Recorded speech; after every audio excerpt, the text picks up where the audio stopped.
Nadia Reyes arrived at Nightfall Academy on a Tuesday in September with a scholarship letter folded inside her left shoe, because she did not trust suitcases for the kind of people who attended schools like this one. The academy sat at the edge of a town called Velen, in a valley that didn't appear on most road maps. The buildings were old stone, black-windowed, wrapped in ivy that looked like it had opinions. The kind of ivy that watches you. The scholarship had come in the mail 6 months earlier, addressed to her specifically, choosing her out of 4,000 applicants, and her mother had cried at the kitchen table and said, "Mija, God is good," and Nadia had stood in the doorway thinking about all the things God is supposed to be. She was 17. She had a second-hand blazer, a full scholarship, and absolutely no business being here.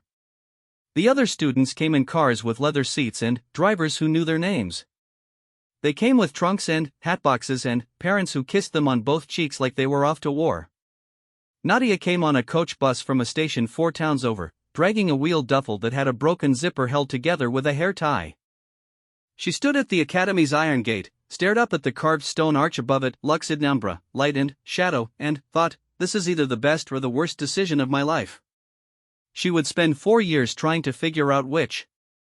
The first time she saw Ezra Voss, she was standing in the wrong corridor on the wrong floor looking for the registrar's office, and she turned a corner and walked directly into him. He was standing still. That was the first strange thing. Not leaning, not moving through the hallway like normal people do, just standing in the middle of the corridor at 8 in the morning with his hands in his blazer pockets like the corridor belonged to him specifically. Like it was a room in his house and she'd had the nerve to knock. She bounced off him and staggered backward. The impact felt wrong. Not painful, exactly. More like walking into something that didn't have any give to it, something with weight distributed differently than a human body should distribute weight. He looked down at her. Tall. Dark-haired. The kind of face that makes you feel slightly stupid for having a face of your own, everything arranged with unreasonable precision, jaw and cheekbones and eyes the color of deep water in winter. Not the color blue. The actual feeling of looking down into cold, deep water and knowing the bottom isn't visible. "You're in the wrong hallway," he said. Not "can I help you?" Not "you okay?" Just a statement, delivered with the flat certainty of someone who has never in his life needed to phrase things as questions. "I'm looking for the registrar," Nadia said. He looked at her the way a person looks at a word they don't recognize in a language they speak fluently. Brief. Slightly puzzled. Then, dismissive. "2 floors down," he said. "And you shouldn't be on this floor at all." He walked away. She watched him go and felt something settle in her stomach, not quite dread, not quite warning, something with the texture of both. Like biting into a fruit you don't recognize and tasting something that isn't sweet but isn't poison either. Just other. Just wrong in a way that doesn't have a name yet. His name, she learned by dinner, was Ezra Voss. At Nightfall Academy, that name worked the way gravity works, not loudly, not dramatically, just constantly. Everything oriented around it. Students changed their walking routes when they heard he was in a particular corridor. Teachers adjusted their lesson timing when his name appeared on attendance sheets for the wrong period. The headmistress, a tall Belgian woman named Dr. Clays with silver hair and reading glasses on a chain, spoke his name with a careful neutrality that sounded rehearsed. People said, "He's been here forever," they said. "His family built half the East Wing," they said, in lower voices, in corridors, with their backs turned. "Don't look at him directly for too long." Nadia had a roommate named Bex, short for Rebecca, but nobody called her that. A girl from London with bleach blonde hair and bitten nails and the conversational style of someone who had been awake for 36 hours and found it exhilarating. Bex told her about Ezra on the first night while Nadia unpacked her broken zippered duffel and Bex sat cross-legged on her own bed, eating dry cereal from the box. "He's what they call a legacy student," Bex said, which was technically true and almost completely useless as information. What does that actually mean? It means he was here before most of the staff. It means the Academy's endowment has his family's name on it. It means he runs the student council, the debate society, the night disciplines program, and, essentially, the school's entire social architecture. She crunched cereal. And it means that if he decides to make your life difficult, there's no one here who will help you. Nadia folded her blazer over the back of her desk chair. Why would he make my life difficult? Bex looked at her with the kind of pity that is also a warning. He picks someone new every year. Scholarship students, usually. Or transfer students. Someone who doesn't fit the ecosystem. A pause. He's very old money. Very old everything. He doesn't like when the balance shifts. The balance of what? Of who belongs here and who doesn't. Nadia slept badly that night. The room was cold in a way that didn't respond to the radiator being on. She lay in the dark and listened to the sounds of the old building, pipes groaning, wind at the narrow windows, and, underneath it all, something that sounded like footsteps in a rhythm too slow to be someone actually walking somewhere. More like pacing. More like waiting. She told herself it was the building settling. She was wrong about that, but she wouldn't know for a long time. It started small. The way bad things do. A week in, her library access card stopped working. She went to the front desk and was told, pleasantly, that there must be a system error, and could she come back tomorrow? She came back tomorrow. Same error. She came back 4 more times. On the 5th time, a different librarian, a young man who looked at her with something between guilt and relief, quietly issued her a new card without checking the system at all. Her assignment for her literature seminar, the one she'd spent 2 weeks on, the one she'd cross-referenced and footnoted and written in the particular obsessive way she had when something mattered to her, it disappeared from the submission portal. No record of it being uploaded. She had a copy on her laptop, which saved her the grade, but the original submission timestamp was gone, and Professor Aldrin gave her a look across the seminar table that said, "I don't know what to think of you," in a way that felt like the beginning of a reputation she hadn't earned. Her seat in the dining hall, the small table near the east window that she'd claimed on her 3rd day because the light was good and it was far from the social center of the room, was occupied. Every day, by different students, but always occupied, always with the particular casualness of someone who had been told specifically to sit there. None of it could be proven. None of it could even be pointed at cleanly. It was the kind of torment that works precisely because it leaves no fingerprints, just a slow, grinding accumulation of inconvenience and doubt and the feeling that the space you occupy in the world is being narrowed, a centimeter at a time. She didn't see Ezra Voss directly involved in any of it. She didn't need to.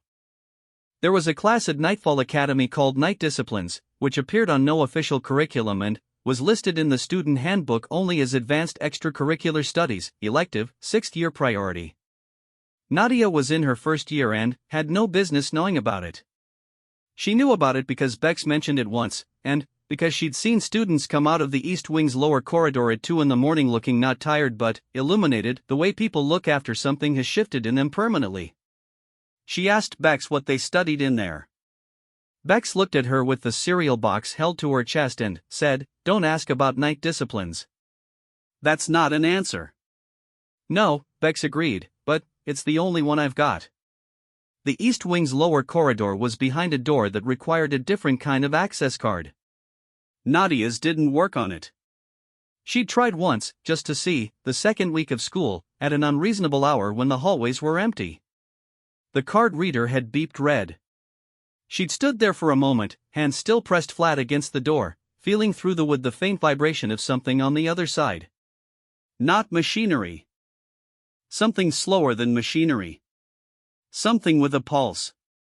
She'd walked away fast and told herself it was the building's heating system. She was wrong about that too. By October she had a routine. Breakfast at 7. First seminar at 8. Lunch alone or with Bex in the dining hall if she got there early enough to secure the window-adjacent territory. Afternoon classes. Study period in the library, her new card worked most days. Dinner. Evening in the dormitory common room, where she kept to the corner with the reading lamp. Ezra Voss moved through all of these spaces like weather, present, shaping everything, not interacting with her directly. He would pass her table at breakfast and not look at her, and somehow the fact that he didn't look felt pointed. Felt performed. Like a man walking past a door he'd decided not to open but needed you to notice he was choosing not to open. In Seminar 3, a class they shared, English Literature, Victorian period, he sat at the opposite end of the seminar table and said things that were, technically, about the texts they were studying and were, actually, about something else entirely. Professor Aldrin loved him.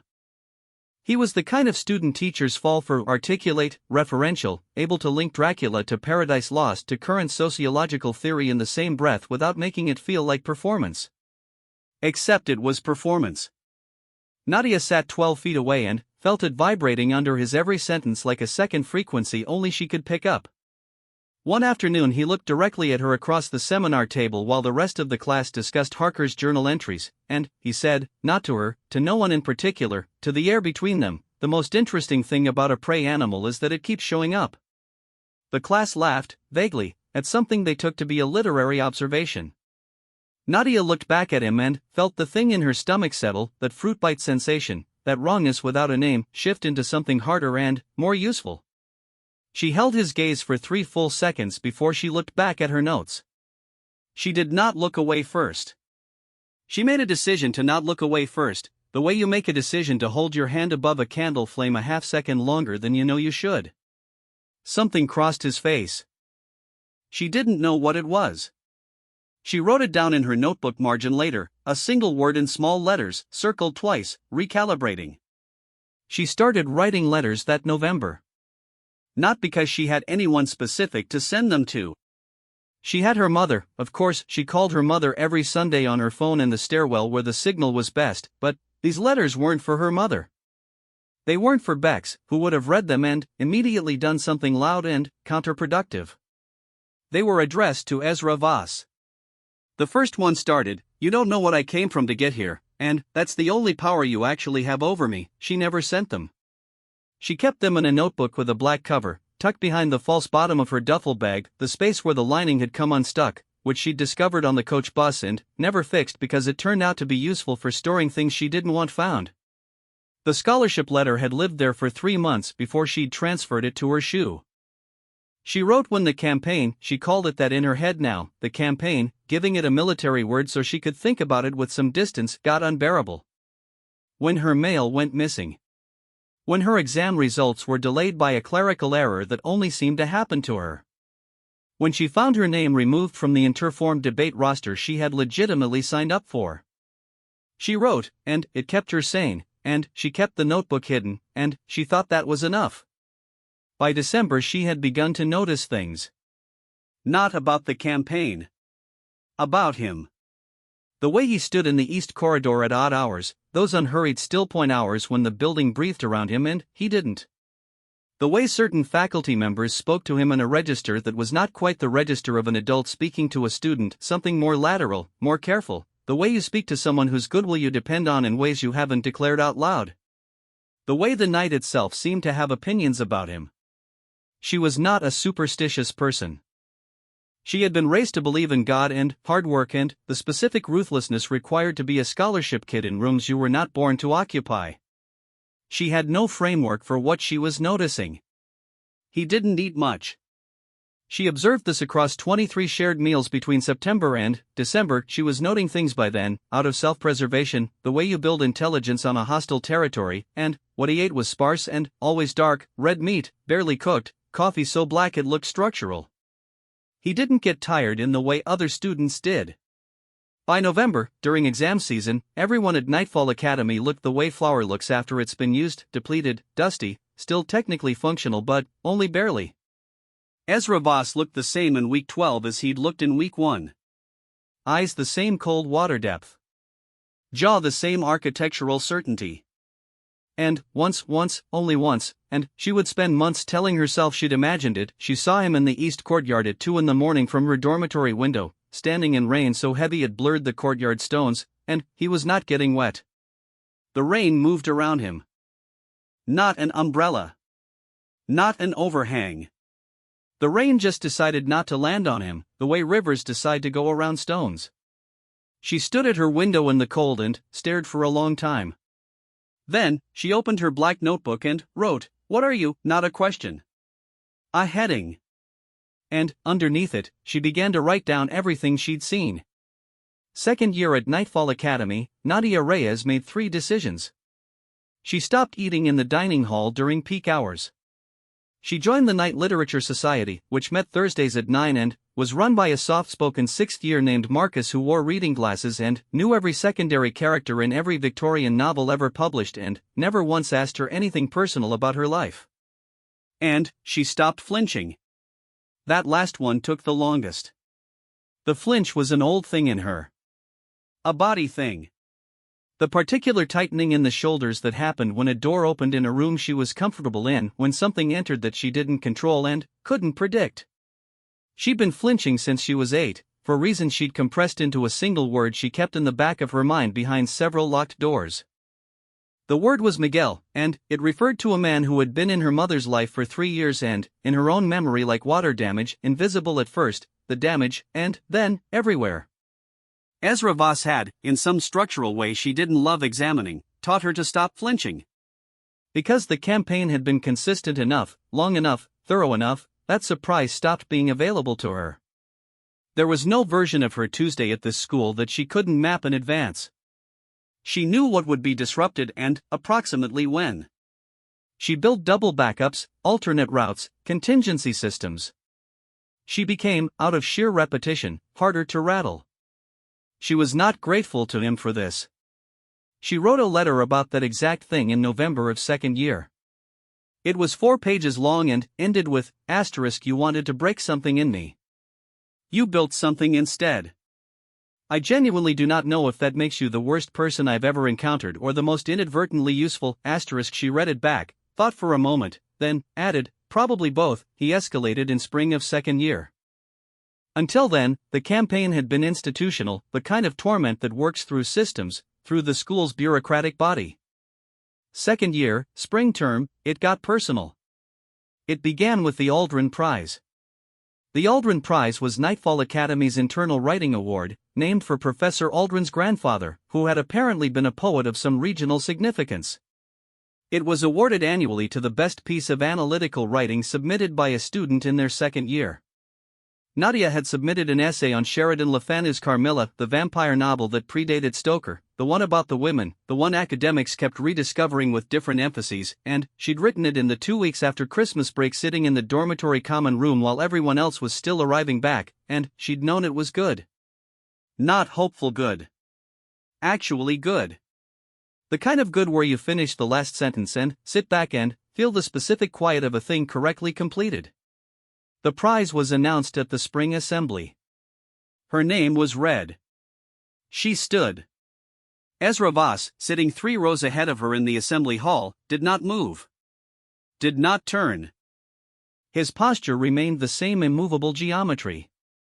But, the student to his left, a boy named Cole with a jaw like a brand new shovel, leaned in and said something to him, and Ezra said something back, and, whatever it was, it moved through the row like wind through a field, and, when Nadia walked to the front of the hall to collect the certificate, the applause had a particular hollowness to it. Polite. Careful.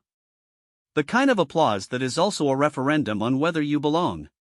She walked back to her seat with the certificate in her hand and, her face doing nothing at all. In the margin of her notes that afternoon she wrote a single word, good, not celebration. Not defiance. Just the flat, cool marking of a point earned. She put it in the letter that night, * you should know that the clapping was awful. You should also know that I kept walking and, I did not look at you once, * he started speaking to her directly in third year. This was new. This was, in the grammar of the campaign, a different chapter, and she took 2 days to figure out what it meant before she adjusted. The first time, it was in the library. She was at her usual corral, deep in a secondary text for her history seminar, the particular focused silence around her that she'd developed for studying in hostile environments. He sat down across from her. She looked up. He looked at the book in her hands, not at her face. That edition has an error in the third appendix, he said. The dates for the Council of Velen are inverted. She looked at the book. She looked at him. Are you trying to help me, she said, or are you trying to make me second-guess a source I've already used? He said nothing for a moment. Then, both. He laughed. She sat there with the book, which she checked, and the dates were inverted, which meant she had to correct 2 footnotes in her draft essay, which took 20 minutes she'd allocated to something else. She was furious about the 20 minutes for approximately 10 minutes. Then, she wrote the correction, and she fixed the essay, and she sat back and thought for a long time about the particular texture of both as an answer. The letters got more complicated after that. She was writing to him 2 or 3 times a week by then. The notebook was thick with it, not just the observation logs from first year, not just the mapped patterns of the campaign, but actual letters. Pages of them. The kind of writing where you say things you don't say anywhere else because there's no audience and no consequence. She wrote about the school, about Marcus in the Literature Society and the way he cried silently at the end of the turn of the screw and refused to acknowledge it. She wrote about Bex, who was in a complicated long-distance situation with someone in Edinburgh who may or may not have been technically available. She wrote about her mother calling on Sundays and asking if she was eating enough, and how yes, technically, she was eating enough, but some things are not about food. She wrote about him. The way he stood in the East Corridor. The rain that wouldn't land on him. The fact that after almost 3 years she still could not clock a single genuine emotion on his face, could only track the small departures from his default expression, the infinitesimal adjustments that had to be indicators of something but nothing she could read yet. She wrote, "You are the most illegible person I have ever tried to understand, and I have been trying to understand you since the second week of first year, and I am starting to wonder whether that's part of the campaign or just a thing I do." She put the pen down. She stared at what she'd written. Then, she wrote under it, "Don't answer that." The thing about Nightfall Academy, the thing she hadn't understood arriving with her broken duffel and her scholarship letter in her shoe, was that the school had a logic of its own that existed beneath the surface logic. There was the academic school, seminars, prizes, assessment periods, faculty, the Belgian headmistress with her reading glasses, and then there was the other school, the one that ran on different rules, the one that explained why certain corridors felt wrong at certain hours and why the East Wing's lower corridor had a door with a different key. She learned the second school slowly, the way you learn a language from being inside it rather than from a textbook. The night disciplined students, and there were more of them by third year, she'd noticed, the eligible pool seemed to expand with each academic year, came and went on schedules that had nothing to do with the school calendar. They attended regular classes during the day and then moved through the school at night in ways that suggested permission, familiarity, a set of rules that had been negotiated at some point and were now simply maintained.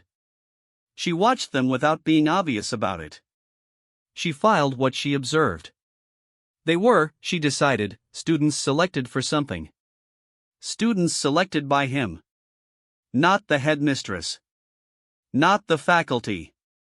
The faculty's relationship with the night disciplines program was the particular relationship of people who understand they are not in charge of something they technically oversee, the relationship of a landlord who collects rent on a building they are not actually authorized to enter. Ezra Voss was the program. She was not selected. In 4 years she would never be selected. This was, she understood, also part of the campaign, not just exclusion from the administrative systems, but exclusion from the school's real interior, its underground architecture, the thing that made Nightfall Academy what it actually was beneath the stone and ivy and carved Latin. She wrote about this at length in the letters. She wrote, *, "You've built yourself a kingdom in here. You've been here so long that the school grew around you like the ivy grew around the stone. And you won't let me near it, and I don't know whether that's punishment or protection. *. She wrote the word protection and then sat looking at it for a full 5 minutes. Then she closed the notebook. By 4th year, the campaign had changed shape. It was quieter now. Less infrastructural, less about disrupting her systems. More like she searched for the word for a long time and landed on surveillance. The feeling of being observed without malice, which is different from the feeling of being targeted. Still uncomfortable. Still a pressure. But a different kind. He sat at her seminar table now by default, across from her. He chose it. She noticed him choosing it, taking the seat across from hers in the first week of the autumn term, arranging his books on the table with the deliberate unhurriedness of someone making a claim. In seminar, they argued. She had not planned this, but it turned out that she had an opinion about Victorian literature and he had an opinion about Victorian literature, and their opinions were structured like opposing geological formations, the same material, formed under different pressures, occupying the same space without integrating. He thought Stoker's Dracula was fundamentally about control, about the horror of a thing that exists outside the European social contract, that can inhabit the body of the cultural order without participating in its rules. She thought it was about knowledge. About the limits of what the rational mind can hold, and what it has to do to itself, repress, deny, reclassify, to survive contact with the irrational. "You think he's an epistemological problem," Ezra said, across the seminar table, with the flat precision he used for everything. "I think he's what happens when the epistemological problem gets a body," she said. Something moved in his face. Not the infinitesimal adjustment she was used to reading, something faster, something almost involuntary, like a reflex controlled slightly too late. Professor Aldrin said something about primary sources and the moment sealed over. Nadia wrote in her margin, "he has a tell." Find it, the thing she had not written in any letter, the thing she had written around for 3 years in careful spiraling proximity without ever landing on it directly, lived in the paragraph of every letter she'd ever addressed to him, in the white space between lines. She was not afraid of him anymore. She hadn't been afraid of him since the second semester of first year. The fear had moved through her like a season and left something else behind. Something she didn't have a clean word for, a heightened attention, a state of readiness that had become its own condition, a frequency she ran on now that required him to maintain. She wrote everything except that. She wrote, "I know what you are, or close enough to know. I know the east wing and the rain and the too still quality of the air around you, and the dates in the appendix that you'd memorized from a source published in 1887 which I found 3 weeks after the library incident, and the fact that your family's name appears in the Academy's founding documents from 1891 next to a clause about the protection and continued discretion of all parties, she wrote. You were here in 1891, she wrote, and you chose to spend 130 years doing what? Exactly? Running a school? Tormenting scholarship students, she wrote. I genuinely cannot figure out if you're lonely. She closed the notebook. Outside, the October rain was doing its normal thing, landing on everything indiscriminately, no preferences, no exceptions. She looked out the window at the wet stone courtyard and thought about a version of herself arriving here 3 years ago with a scholarship letter in her shoe, and how that girl had no idea what she was walking into, and how she wouldn't have come anyway if she had. The notebook was nearly full. She'd have to start a new one soon. She pressed the old one flat, tucked it behind the false bottom of the duffel, and went to sleep in the cold room while the building breathed around her. Down in the East Wing's lower corridor, behind the door she still couldn't open, something paced. She was, by now, almost used to the sound. The new notebook started in November. She wrote the first letter on its first page without a date, only an address, Ezra, she wrote, and stopped, because she'd never used his name before, not in any of the letters, not once in 3 years of writing. He'd always been you, or sometimes him, once in a while the king of this particular miserable kingdom, but never his name. She sat with the pen in her hand for a long time. Then, she wrote, Ezra. I have been writing to you for 3 years. You don't know that. You have no idea these notebooks exist, and I'm going to keep it that way. But I need to say this to someone, and the someone available is you, which is its own joke. I have been here for 3 years and I have been taken apart and I have been built back and I have argued about Dracula with you across a seminar table and I have watched you stand in rain that won't fall on you, and I have been so angry for so long that anger stopped being a feeling and became a climate. And now I am sitting in my room in November of my 4th year and I do not know what to call what I am instead. I think I might know you. Not the campaign. Not the king. You, the thing under the stone and the ivy and the archived founding documents and the too still air. I think I might know what that is. And that scares me more than all 4 years of the rest of it combined. She put the pen down. She did not close the notebook this time. She sat with it open and let the cold room be cold around her and thought about the tell she'd seen cross his face, the reflex controlled a half-second too late, and how long she'd been studying the architecture of a face she told herself she was only reading for strategic purposes. The heating system made its groaning sound. Or the building breathed. She still wasn't sure which. The notebook was found on a Wednesday in March, 4 years, 6 months, and 11 days after Nadia Reyes had arrived at Nightfall Academy with a scholarship letter in her left shoe. She did not lose it. It was not stolen. She left it. This was the detail that would live in the architecture of everything that came after, the load-bearing detail that everything else rested on. She had set it down deliberately in the one place she had calculated, in some half-conscious, unexamined corner of herself, that he would be. It had been a bad week. The kind of bad that doesn't announce itself dramatically, no single catastrophe, no clean wound. Just accumulation. The scholarship renewal interview had gone fine, technically, professionally fine, but, Dr. Claes had asked her about her future intentions at the academy with the careful neutral voice she used for things that were actually already decided, and Nadia had spent the 3-hour post-interview afternoon staring at the east window of the library, understanding that fine was doing a lot of work in that sentence. Her mother had called on Sunday, which was the regular call, but her mother's voice had done something, a small catch on the word home, a pause before asking when she was finishing, and Nadia had spent the rest of Sunday pretending to study while actually performing the particular skill she'd developed of feeling something fully while showing nothing. Bax was in Edinburgh for the week. The dormitory room had the acoustic quality of a held breath. And, in their Thursday seminar, the last seminar of the Victorian Literature module, Ezra had read aloud, for the first time in 4 years he'd been asked and agreed to read aloud, a passage from Le Fanu's Carmilla. The passage about what it means to know a thing for so long that the knowing becomes its own kind of hunger. He read it without performance, without the usual precision architecture of his seminar contributions, and his voice in the too warm seminar room was just a voice. Just a person reading words. Nadia had looked at her notebook the entire time. She had not been looking at her notes. That night, she'd opened the second notebook, the November one, the one that started with Ezra written on the first page without a date, and she'd read everything she'd written in the past 4 months, and then she'd done the specific thing she only did when she was in the absolute worst kind of trouble: she'd laughed. A short, quiet, exhaled laugh in an empty dormitory room. Because the notebooks were, taken together, a 4-year record of a girl who had convinced herself she was documenting a campaign, building intelligence on hostile territory, maintaining tactical awareness, and had actually been, the whole time, building the most comprehensive portrait of a single person she had ever attempted, constructing an interior life for him out of observation and inference and the kind of attention you pay to things you care about more than you want to admit. She had been studying him the way students study things that matter to them. She had been writing letters to him the way people write to someone they want to reach. She closed the notebook. She sat with her forehead against the cold window glass and looked at the east courtyard and thought, oh no, the library on a Wednesday afternoon in March was mostly empty.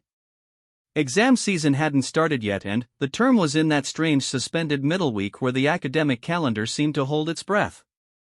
Nadia went to her corral, for years of consistent occupation had made it hers in the unlegislated way that repeated presence establishes territory, and she spread her materials, and she worked for 2 hours.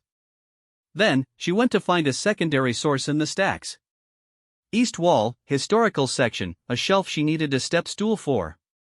She climbed, she found the text, she carried it back to the corral. She left the notebook on the step stool. She was 3 pages into the secondary text before she registered the absence, reached sideways for the notebook out of habit, and found the flat wood surface of the corral instead. She looked at where it should have been. It was not there. She stood, turned, registered the stool near the east wall.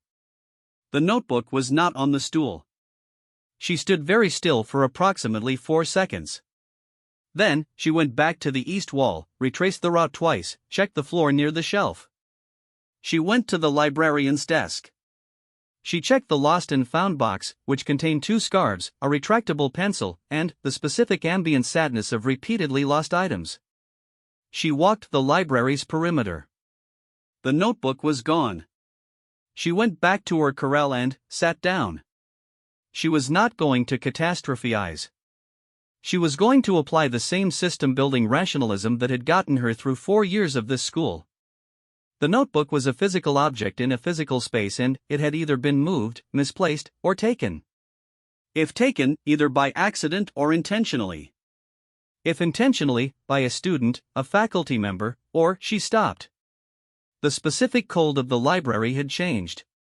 It was now the cold of the East Wing's lower corridor, the particular cold that had no mechanical explanation, the cold that moved with him. He was in the library. She had not heard him arrive. She almost never heard him arrive. That was one of the things she'd noted in year one and never found an explanation for that satisfied her. She turned around. Ezra Voss was standing at the end of her row of carols with the notebook in his hand. He was reading it. Not had been reading it. Was, in the present continuous tense, standing in the history section of the Nightfall Academy library on a Wednesday afternoon in March reading Nadia Reyes's 4-year-old private correspondence addressed to himself. His face was doing something she had never seen it do in 4 years. She had catalogued his expressions, inventoried them the way an archivist catalogues anything rare. She knew the precision blank of the seminar. She knew the flat dismissal of the corridor. She knew the barely controlled reflex tell she'd identified in January. She had a working taxonomy of 18 distinct departures from his default expression, sorted by intensity and frequency. This was not in the taxonomy. This was something unarchived. He was very still, which was his default condition, but it was a different kind of still now, not the stone and architecture stillness that filled corridors and cancelled questions. It was the stillness of something that has been stopped mid-motion. Something interrupted. He was on the last pages. The November pages. The ones that started with his name.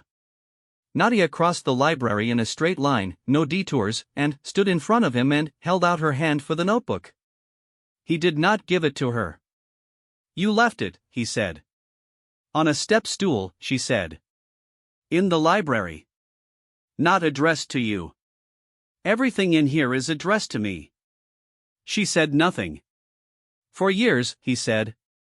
He was still looking at the page, not at her, and his voice had the quality of someone reading aloud from a document they are simultaneously trying to understand. "You've been writing these for 4 years. Give me the notebook." He looked up. His eyes, the cold watercolor, the deep without a visible bottom, had the particular quality of someone who has just been handed information that restructures everything preceding it. She recognized the look. She'd worn it herself, in November, laughing alone in the dormitory with her forehead against the window glass. "You know what I am," he said. "Yes. You've known since." He glanced at the open page, somewhere in the first notebook's entries, the November of first year, the heading "What are you?" the end of your first year. "Close enough. And you stayed." She looked at him. "I had a scholarship. You could have transferred. Students transfer. The scholarship is portable, it transfers with the student, which you would know if you'd read the full terms, which you did. I know you read every document this school has ever put in front of you." A pause. "You stayed. I wasn't going to let you run me out." "That's in here too," he said. He turned the notebook slightly, indicating something she didn't need to see because she'd written it. Asterisk, "You wanted to break something in me. You built something instead." Asterisk, she held out her hand again. Notebook. He didn't move. "Why did you do it?" she said. Not the question she'd come in with. Not the question she'd had a week ago or a month ago or in November. A new question, or maybe the oldest question, the one underneath all the letters. 4 years. The library card and the submission portal and the debate roster and all of it. Why? Something moved through him. She watched it happen in real time, the thing that was below his face, the title mechanism. "Protocol," he said, but the word arrived slightly wrong, slightly too late, like a translation from a language he wasn't thinking in. "That's not true." "No," he said. "It's not." The library was very quiet. The particular quiet of late afternoon in a building that contains something old, something that has been quiet for longer than the building has been standing. "The night disciplines program," she said. "You select students. First year, second year at the latest. You selected everyone in my entry cohort within the first month." She paused. "You never selected me." "No." "Why not?" He looked at her for a long time. Not the survey and dismiss look of the corridor encounter in week 1. Not the seminar table precision. Something older than both. "Because I was going to," he said. First week. You walked into me in the east corridor and you looked at me the way he stopped. Started again. No one looks at me the way you did. As if I was a problem to be solved. Not afraid, not impressed, not deferential. Just examining. He said the word with something that might have been, in a different register, reverence. And I decided, he said, that it would be safer for you not to know what the program was. Not to be inside it. Because students in the night disciplines program have a different relationship to this place to me, and I had no framework for managing that with a person who looked at me like you did. She stared at him. So instead you made my life systematically unlivable, she said. I made your life hard, he said. Which is different. I made it hard in ways that were calculable. Navigable. That left your exits open. That never closed a door permanently. That's a very inventive way to describe torment. You didn't leave, he said. I told you. Scholarship. Nadia. Her name in his mouth. First time in 4 years, first time ever, and it arrived differently than she'd expected, not as a weapon, not as a claim. As a statement. As a fact he was acknowledging the existence of. You did not stay because of a scholarship, he said. The scholarship was the reason you arrived. You stayed because he looked at the notebook, because of this. Because of what this is. She crossed her arms. What is it? You already know what it is. I want to hear what you think it is. A record, he said. The most complete record anyone has ever kept of me, in 130 years of people attempting and failing to keep records of me. You sat across from me for 4 years and you watched and you thought and you wrote everything down, and you were right about most of it, and what you were wrong about, the tell. She saw it. The reflex controlled too late, the flash of something unarchived crossing his face, what you were wrong about charitably. She thought about I think I might know you written in November in the cold room. The specific fear of it. Scarier than all 4 years of the campaign combined. Give me the notebook, she said. He held it out. She took it. Their hands were the only point of contact, the edge of the black cover passing between them, and his fingers were exactly the temperature she'd expected, not cold, exactly. The temperature of a room that has been empty a long time. The temperature of something that does not warm by proximity but does not repel it either. She tucked the notebook under her arm. The program, she said. Night disciplines. Yes. You're going to tell me what it actually is. Not a question. His face rearranged itself around something that was not quite a smile. It would not be right to call it a smile, it was too ancient for that, too careful, but was adjacent to one in the way that a map is adjacent to a territory. Not here, he said. Where? East Wing. Tonight. She stood in the library stacks with the notebook under her arm and looked at him and thought about a girl who had arrived here with a scholarship letter in her shoe, who had written 4 years of letters to the most illegible person she'd ever encountered, who had stayed in a school that tried to break her because she refused to let the breaking stand. Fine, she said. She walked past him toward the library exit. She made it 4 steps before he said her name again. She stopped. The last entry, he said. November. The last thing you wrote. She waited. I think I might know you, he said. That's what you wrote. She didn't turn around. You do, he said. That's what you should know. You, in these 4 years, with ease, she heard the notebook tap, once, against his palm, the sound of it being returned to her hands, which confused her until she understood he meant the memory of it. You know more of me than anyone has been allowed to know. In a very long time. The library was very quiet. She stood 4 steps from the exit with her hand not yet on the door. Tonight, she said. East Wing. Yes. She pushed the door open and walked out into the hallway, which was late afternoon lit, stone-floored, normal. The kind of normal that only exists because you're choosing not to see the second layer beneath it. She walked to the stairwell where the phone signal was best and she called her mother and, when her mother asked Mija, "How are you?" she said, "I think something is starting, Mama." I don't have a word for it yet. Her mother said, that's how the good things go. Nadia stood in the stairwell and looked up through the narrow window at the sky above Velen, late March sky, pale and thin, the kind of light that is not quite winter and not yet spring, holding itself in the particular suspension of a thing that is about to become something else. She thought about the east wing door she'd pressed her hand against in week 2 of her first year, feeling the pulse through the wood. What she'd attributed then to the building's heating system. She thought about that now and she laughed, just once, a short exhale in an empty stairwell. Then, she went back to her room to wait for evening. Bex came back from Edinburgh 2 days later and found Nadia sitting at the dormitory desk writing in a new notebook, a third one, smaller than the others, also black. What's that? Bex asked. Nadia looked up. She had the expression of someone who has been up since early and has been thinking about something since the moment they woke up and has not reached the end of the thought yet. Notes, she said. For seminar? No. Bex dropped her bag on the bed and looked at the window, which was showing a grey March morning and the east courtyard below, where someone was standing in the light rain.